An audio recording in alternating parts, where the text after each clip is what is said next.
standing tall of my dreams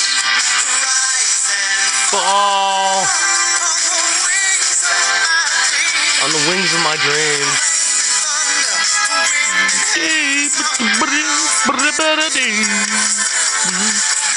My dreams, nothing's gonna stop me now.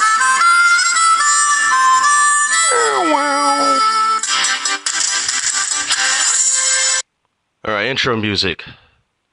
That's cool. Yeah.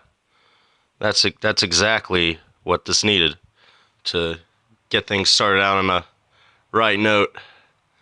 I don't give a fuck about copyright. This is I'm gonna okay, here. This is what I'm gonna do.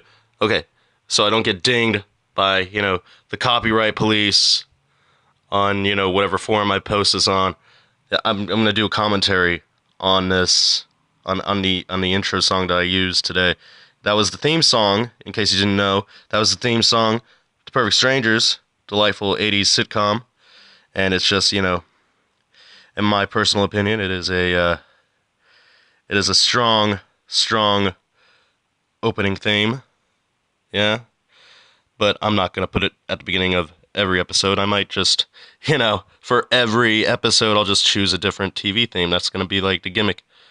And so, no matter what, everyone will just want to listen to the first minute to to just find out what theme I'm going to be using this week. Yeah, and in order to, this is my critique of that theme. It's a good theme. Yeah, and there's really nothing I can go beyond that. It's catchy. It's a catchy tune. It's like that classic ABC sitcom catchy tune. Yummy. So yeah, this is the first episode of Vent with Nick R. Murphy, and that's me. I'm Nick R. Murphy. Yeah. Oh God, how boring is this gonna be? Oh boy, you're in for a world of boredom, ladies and gentlemen. If you're still listening, yes. But I do have a lot to talk about. It's just like, where do you begin when the state of the world, the state of our culture, here in Trump's America, like, where do you begin? I've been like sitting on a lot of I wouldn't say opinions, but a lot of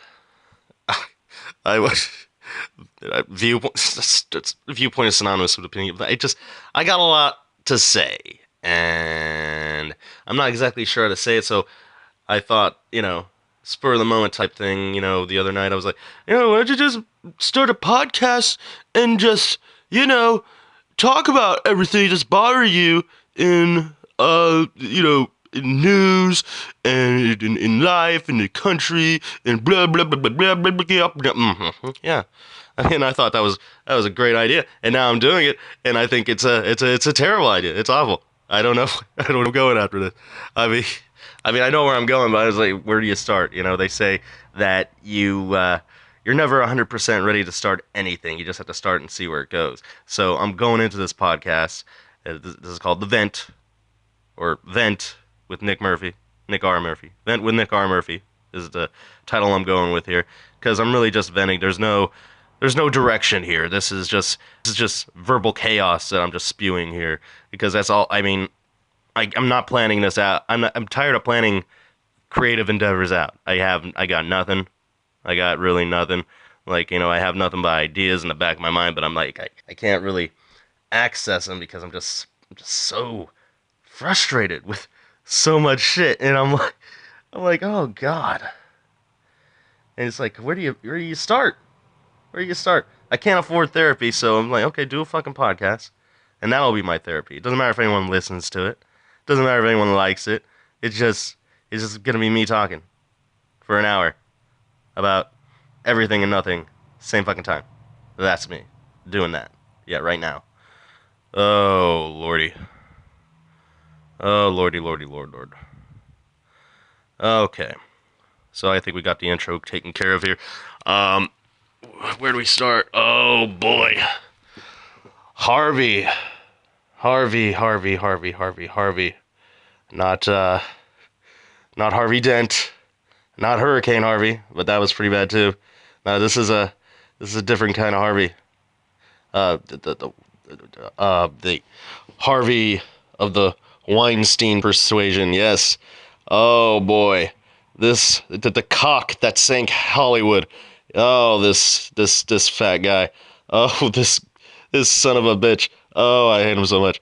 Uh, and it's like it's a deep hatred. I fucking knew it. Like, it was just like it. He's just he's the stereotypical Hollywood mogul. Of course, he was using his power to take advantage of beautiful women for 30 years. He's like, give me a massage, watch me in the shower. Like, oh yeah, she'd be turned on by that. It's like this guy doesn't give a fuck what women are turned on by. He's like, I'm just gonna, you're gonna watch me shower, but first I'm gonna massage your shoulders. Oh, let's go up to my hotel room. I got sushi and shrimp and my erection. Oh boy. Oh, you're gonna love it. And I'm gonna put you in a movie and I'm going to get you an Oscar, but you gotta fucking watch me in the shower and you gotta blow me and I gotta force myself on you. Yeah. Oh God, I'm so big you can't stop me and you can't complain to anyone because I have so much money that I will sue you.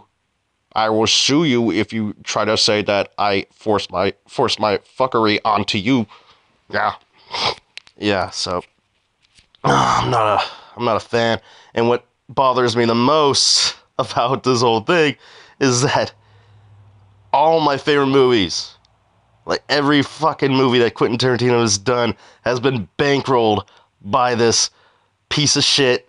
And I'm like, oh my God, I can't even enjoy my favorite movies anymore because they were funded by a serial rapist and the brilliant Quentin Tarantino, my favorite filmmaker of all time, he was complicit in all that. He heard hearsay, but all you want to do is focus on the movie. I just wanted to make my movies, okay? I just wanted to make my movies. And I'm like, okay, well, they were good movies. But at what cost, man? At what cost? It's like, I'm so fucking pissed about this. So fucking pissed. And oh my God, and then, oh boy. And there, in between, you know, after Harvey, there was, a bunch of other James Toback. He made shitty movies. Of course, he was a piece of shit. Like, I don't give a fuck about James Toback. I think he's a piece of shit for, harassing over 300 fucking women. But he made shitty movies. If you've seen a James Toback movie, you know he's a shitty filmmaker. I don't know how he even got funding for his fucking piece of shit movies. But, oh boy. Oh, I'm so angry. This whole thing. Because, because this was an industry that I wanted to be a part of. I was eager to be a part of it, and I still am in a way, but I'm just like, oh man, this is so bad. I mean, I could still be a part of the industry. I got like 40 scripts, feature-length screenplays floating out there, so I could get past the gates, and I'm not gonna blow anyone to get in or anything like that, and I'm just gonna coast in there on my talent, but I'm like, it doesn't work that way. You gotta blow a big fat fuck like Harvey Weinstein if you want to get in. You gotta do it. Or you gotta be 14 and, and let Kevin Spacey have his way with you. Fuck. Oh, Kevin. Oh, Kevin, Mr. Spacey. Spaceman. Oh, boy. Shit. Okay. Here's a funny story. So, last Sunday, my buddy Isaac C, he posted a story about, Kevin Spacey. This was the headline. Kevin Spacey comes out as gay amid harassment allegations. Now, I did not click on the story. I did not click on it, and I usually always click on something before I comment on it, but I was like, what, he's gay? Okay, he's gay. Who cares? I knew he was gay the whole time. Yeah, he brought his mother into Oscars. Yeah, he's a fucking great actor. He's been in great movies. Then underneath my comment, so it says he's a fucking pedophile. He's a fucking pedophile. And I'm like, what? Okay, you're taking it a little too far. And my wife, she saw the post and she clicked on it and read the story, and then told me about what the actor Anthony Rapp said about how when he was 14, he was alone in Kevin Spacey's apartment after a party, and they were both on Broadway, and he tried to have his way with him. And I'm like, okay, they were both young. He was Kevin Spacey was about 10 years older. He was 14. I don't know what the fuck a 14-year-old was doing at Kevin Spacey's house 3 a.m, but whatever, And it's water under the bridge, It's that's an isolated incident. Spacey says he doesn't remember happening, and it was drunken behavior. It was inappropriate drunken behavior. And then then an avalanche of virtually the same allegations came out from all these like 12 to 14-year-old kids. And I'm like, no. How many more of my favorite movies are going to be ruined because of degenerates like this? I mean, fucking... It was bad enough that the director of Usual Suspects was doing that kind of shit, but to know that Kevin Spacey, who won an Oscar for The Usual Suspects, was doing the same thing. And, they probably had parties together, and they probably double-teamed, 14-year-old boys, and it's just fucking disgusting. They're probably passing around these little twinks like a fucking bong, and it's like, oh my god. It's like, when will this madness end? Who's next? And it's like, at the same time, like the spectator in me, I'm grabbing my popcorn. Who's next? I can't wait to see fucking Hollywood burn to the ground after this. Oh boy. It's a real shit show. I can't believe it. I can't believe it. And it's been going on for like a month now. And, it's hot on the heels of terrible shit happening in my life. And it's like, this is the shit I leaned on to, cope with, all the bullshit personal stuff that's going on with me. And now I can't look at, Pulp Fiction the same way. I can't look at, Jackie Brown, can't look at Kill Bill, can't look at Usual Suspects, can't look at Seven the same way. Seven! Kevin Spacey stole that fucking movie in the third act! And now it's like, well, I guess he's closer to John Doe than I actually realized. It wasn't just put on the front. He's a creepy motherfucker. He preys on little boys. I'm like, oh. And I was I never watched House of Cards, but I was excited to watch it. Because, I have access to Netflix now. And it was like, oh man, I can't wait to watch House of Cards because I know it's going to be really good. And now I'm never going to watch that show. Ever. Never going to watch that show. It's like, you can ruin somebody's image like that on Twitter. You just fucking ruin it like that. And it's just, it's like, I feel like I'm just talking in circles because I don't have a coherent argument for this because it's just so... It's disillusioning. It's like, I'm so full of disillusionment right now. It's unbelievable. It's like, what's the point of even trying to make movies anymore, And that's all I ever really wanted to do. And I gotta keep doing it. It's too late in the game. I'm 33 right now. I'm 33. I just, it's all I know. I have to keep doing it.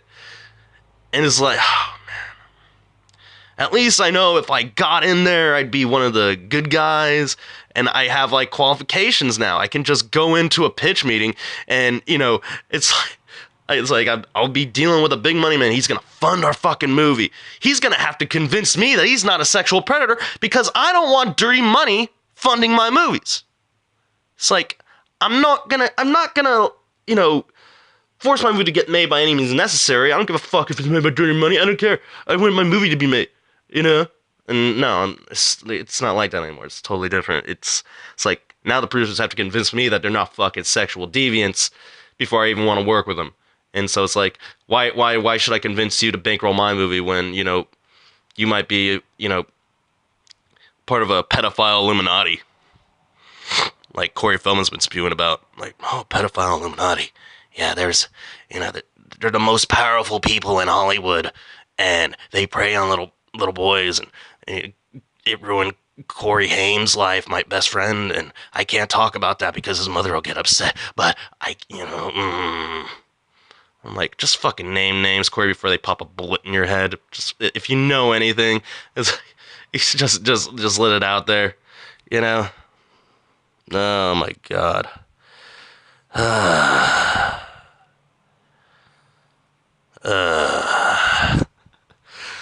Yeah, so I don't like it. I really don't. It's terrible. So this is the podcast here. I'm just I'm livid. I'm still livid about it. Like, and I've been sitting on it, and it's been like this fucking thing brewing. I can't even work on my scripts. I got people badgering me. It's like, where's the script? Where's the script? Where's the script? And I'm like, I can't. It's like Hollywood's ruined. I gotta wait till the fucking tide blows over. It's like before that, I was waiting for my depression to blow over, and then it blew over, and then this shit happens, and it's like everything, as soon as I get my sales up, something just takes the fucking wind out of them. It's unbelievable. It's like a weird pattern, It's like once I get in the creative zone, I'm just looking over my shoulder. What's the next thing that's gonna fucking like just drop me to my knees and just throw up my arms and say, oh, fuck it. Hey, what's next? I don't know. I'm scared. And on top of all that, there's all this mass shooting shit. And oh my god. And I'm from Las Vegas, so, when that shit happened at Mandalay Bay at that country music concert, I was like, oh my god, it's like this shit happened literally the day after my mother died. The day after she died. And I'm like, fuck, already Vegas is worse off without her. This is unbelievable. This is not good. It's like 2017 has turned into a world of shit, but I think it's what we all needed, just to wake up and see things for what they really are. I mean, I think this is the gift that Trump's America is giving us. And it's not like we can't handle the truth. We can handle the truth. It just fucking sucks. These things that you suspect, it's like, it's like that thing when you're a kid and you think, and you kind of suspect that Santa Claus isn't real. And you're like, I'm pretty sure he's not real. And then you get confirmation eventually from your parents. And it's like, oh my God, Santa Claus isn't real. I didn't know. I didn't know Santa Claus was not real. Oh my God. Oh God. Oh. That's kind of like what this whole thing is like. Like, I knew, Hollywood producers were forcing, the casting couch culture. I mean, that's been an open secret for years, but you get confirmation like that. And when you keep hearing statistics about mass shootings and then it happens to your hometown, it's like, oh my God, fucking chickens really are coming home to roost. That really is something that happens. Chickens are here. They're clucking their fucking heads off and they're roosting. They're roosting really hard. They're roosting so hard your fucking ears are bleeding. It's, boy. Oh boy. Yeah. And so then, there was, after the Vegas shooting, and a month after that, there was that church shooting in Sutherland County, Texas. Sutherland Springs, Sutherland Falls, I don't know. It was a nowhere town full of nobody people, and 7% of the population was killed in a fucking church. Like 25 people killed. It was a small ass town. And, just pasty-faced white piece of shit who, bludgeoned this fucking infant 5 years ago, cracked its skull. I guess the kid survived. I don't know anything about this guy's family situation, really. I would need to know more. I need to know more about what the fuck's going on there. It's kind of like a car crash. It's like, you don't want to know, but you gotta know more. It's like, where the fuck did this kind of violence come from? It's like, and now everyone's up in arms like, we gotta ban guns. And they singled one gun out, the AR-15, single out the AR-15. We gotta ban the AR-15. That way, they'll stop the gun violence. And I'm like, well, yeah, yeah, go ahead and ban the AR-15. But that'll just force psychos to be more creative with the way they kill people. Like the guy last week in New York. The ISIS guy. He rammed a fucking Home Depot truck on a bike path and killed 8 people and injured a bunch of others. And so it's like, okay, ISIS ain't even using guns or bombs anymore. They're just using fucking vehicles. It's like they leveled up.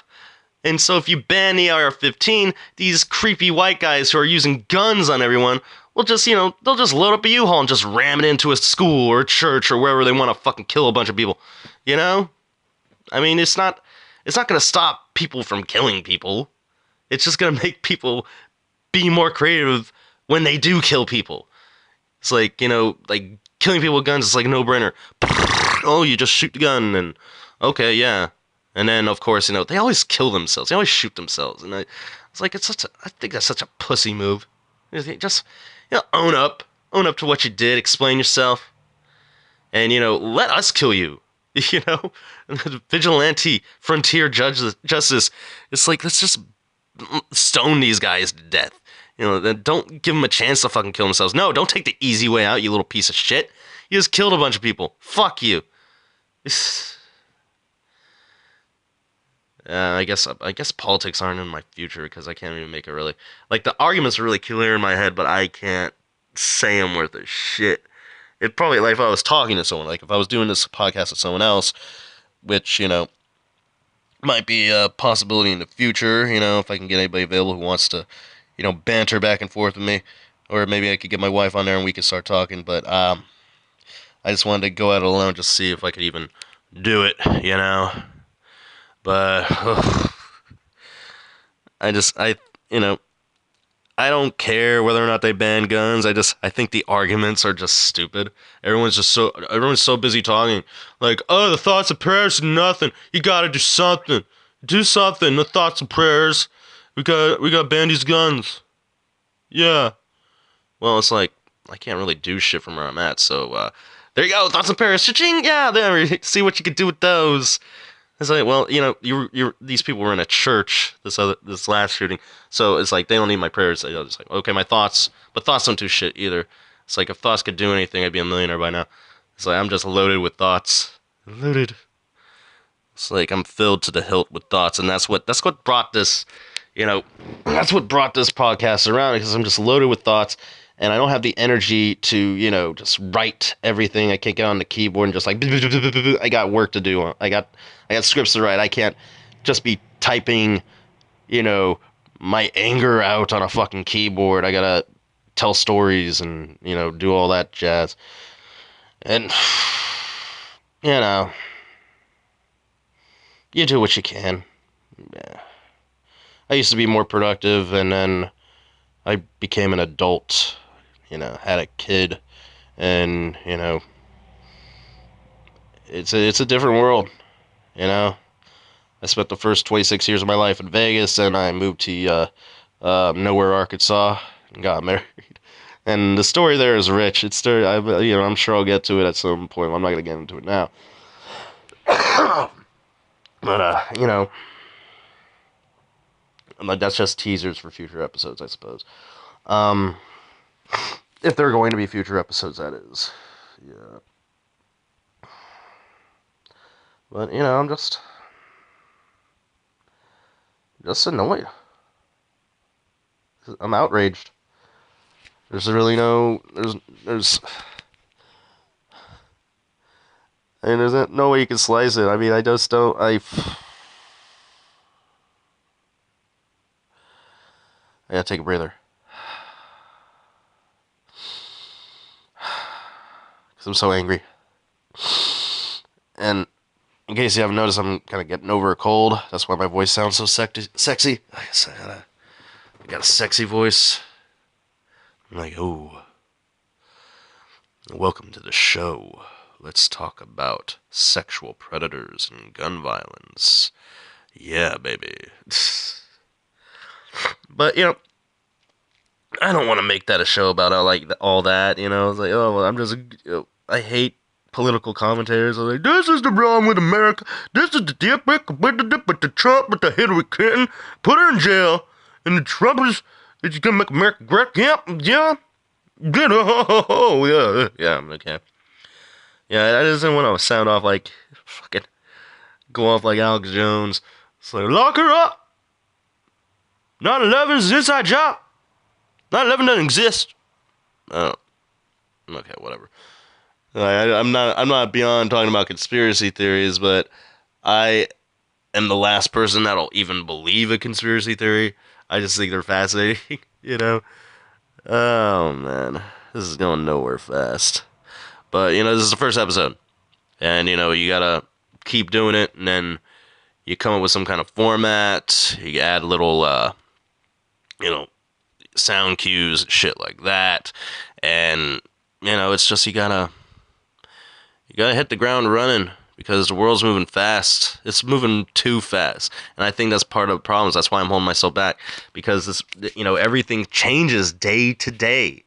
It's like we are in a huge cultural shift right now. It is unbelievable, like how fast things are changing.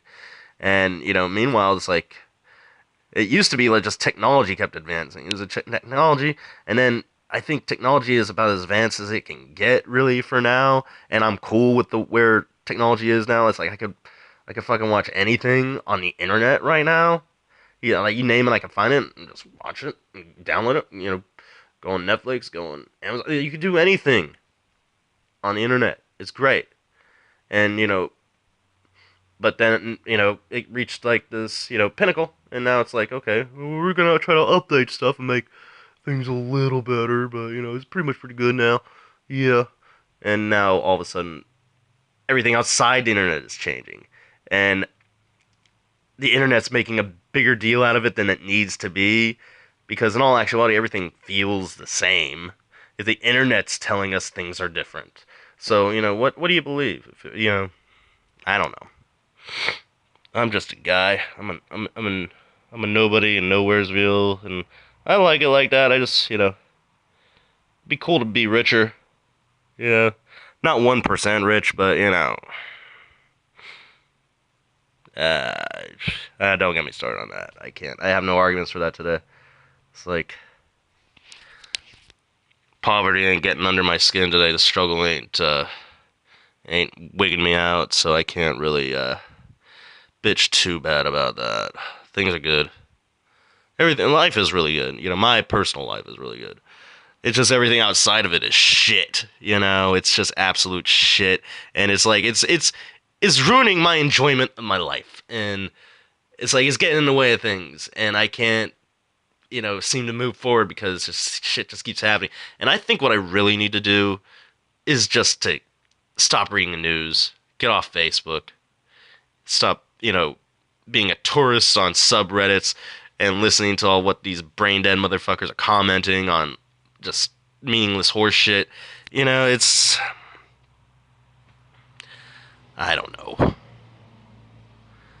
Well, I was like, I was talking to my wife yesterday and told her the idea for this podcast, and I was like, man, it's like I want to do like an hour podcast at a time, and she's like, well, why don't you just start out with 30 minutes? And I'm like, I don't really know if I have, I like doing an hour, hour is a good length for a podcast to me, anyway. But I think she had a point, and we're reaching the half-hour mark here. So it's like we didn't really accomplish anything, but I did point some stuff out, and I did address things that annoyed me. So I guess I accomplished something, and that's cool. I can't really complain that much there, but so I guess that's where I'm gonna end it. I think I wanted to get into like movies and stuff like that, but I could do that in the next episode. I just don't have the energy to get into it right now. It's just, But this was the first episode, and maybe the second episode will be better, and maybe I'll stop having awkward pauses and tripping over my words, and maybe I'll stop cursing as much. I noticed I did a lot of cursing today. So I apologize for, anyone with sensitive ears who don't like to hear curse words. And if you don't like hearing that kind of language, then fucking grow a pair, I guess. I'd. Oh, sorry, I didn't mean to offend you. If anyone's still listening now, with my salty language, it's just I just have no other way to express myself, guys. You can't judge me for how I express myself. Okay, my freedom doesn't end when your feelings begin. Sorry. So, all right, before I go too far, I think I'll just I'll wrap it up, and I'm not sure when the next episode is coming. I want to do 2 episodes a week. That's the original plan. And if things pick up, I gain a fan base. I'm just gonna do it daily, you know. And of course, as time goes on, I want to, have maybe do this podcast with, a couple friends, maybe my wife. But, there things are, you know, I have plans for this. They're just not really coming to fruition right now at this particular moment. But I'm getting the ball rolling because you're never 100% ready to start anything. You just gotta start. You gotta run with it and see where it goes. Like I said, way at the beginning. Like, yeah. So this is the end. This is the end of Vent with Nick Murphy.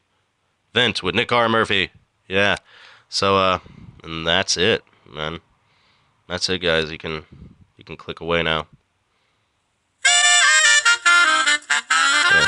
Exit music, guys. Enjoy.